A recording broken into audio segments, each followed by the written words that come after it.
दोस्तों स्वागत करता हूँ अपने इस नए मिनी ब्लॉग में। आज कुछ पढ़ते पढ़ते कुछ ऐसा हुआ कि आप सोचे नहीं होंगे। चलिए आ जाइए, आपको बताते हैं क्या हुआ।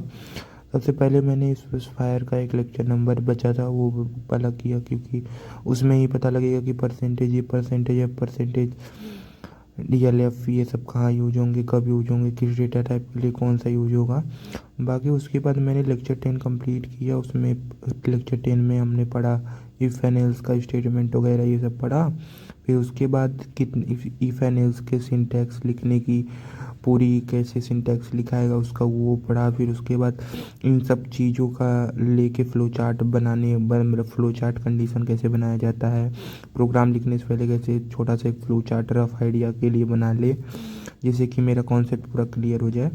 उसके बाद मैंने एक एज वाला, मतलब अगर आपकी एज 18 है या 18 से ज़्यादा है तो आप एलिजिबल हैं वोट के लिए, और अगर आपकी एज 18 के बराबर है, 18 से कम है तो नहीं 18 से कम है बराबर है तो एलिजिबल हैं, अगर 18 से कम है तो आप एलिजिबल नहीं हैं वोट के लिए। तो ये वाला प्रोग्राम लिखा, छोटा सा प्रोग्राम जिसमें कि इफ़ स्टेटमेंट का यूज करा, एल्स एल्स इफ़ का स्टेटमेंट का भी यूज करा कि जैसे आपकी एज 18 हो या 18 के बराबर है, 18 से कम हो, तो सब ये सब किया। उसके बाद जब ये करने के बाद पूरा प्रोग्राम रन कराया तो मेरा प्रोग्राम फाइनली एक बार में रन हो गया विदाउट एनी एरर।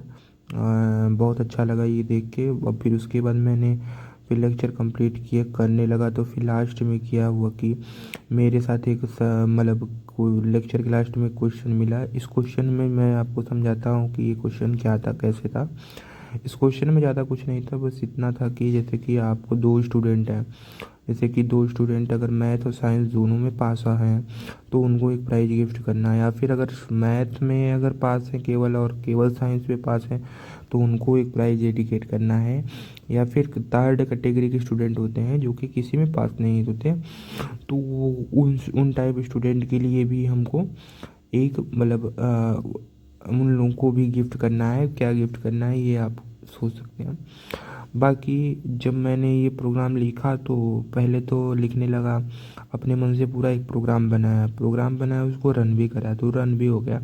बट मेरा लॉजिक थोड़ा गलत था, क्योंकि मैंने केवल सब्जेक्ट लिया था कि मतलब जैसे सब्जेक्ट अगर आपका होगा तो आप अगर वन सब्जेक्ट में पास हुए रहेंगे तो मैंने उसको प्राइज़ डेडिकेट किया था, और आप टू सब्जेक्ट में पास हुए रहेंगे उनको प्राइज। अपने से ये प्रोग्राम लिखा तो मैं रन कराने लगा, तो पहले तो ये स्कैन ऐप थोड़ा सा एरर हो गया था तो इसलिए प्रोग्राम मेरा रन नहीं हो रहा था। बाकी जब रन हुआ तो उसमें जब मैंने ये ओपन किया तो मैंने पहले ये स्कैन ऐप वाला जब एरर आ रहा था तो उसको ऑनलाइन सी कंपाइलर में लिखा, तो उसमें समझ में आया कि भाई स्कैन ऐप का गलती है। बाकी जब वो सब सुधार उधार के किया तो मेरा रन हो गया।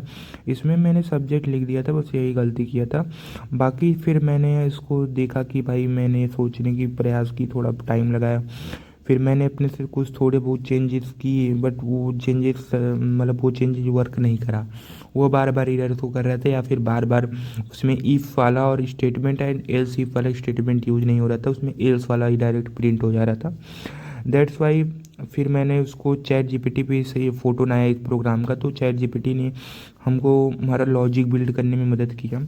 फिर जब मेरा एक लॉजिक बिल्ड हुआ तो उसमें मैंने ये देखा कि आपको दो वैल्यू लेना है, जैसे कि मैथ और साइंस। फिर प्रिंट एफ कराना है कि अगर यस होगा तो 1 दबाइए और नहीं है तो 0 दबाइए। तो ये दोनों मैथ और साइंस के लिए दोनों। फिर इन सब को लेते हुए इफ़ एंड एल्स का स्टेटमेंट बनाना है, एल्स इफ़ का स्टेटमेंट बनाना है, जिसमें इसमें ऑपरेटर्स का यूज भी हुआ। और मैंने ऑपरेटर्स का यूज करना मतलब मैंने जो प्रोग्राम लिखा था अपने से उसमें मैंने ऑपरेटर्स का यूज करना भूल गया था। तो क्या हुआ कि ये क्वेश्चन मेरा मेरा दो टॉपिक क्लियर किया है। एक इफ़ एंड एल्स का स्टेटमेंट कैसे यूज होता है, कब यूज होता है, और दूसरा कि ऑपरेटर्स को यूज कैसे किया जा सकता है किसी भी प्रोग्राम या किसी भी डिसीजन को लेने के लिए। तो ये बहुत हेल्पफुल हुआ, और जब रन हुआ तो एकदम अच्छा लगा। बाकी ये मेरा प्रोग्राम था। धन्यवाद। अब आपसे नए ब्लॉग में मिलते हैं।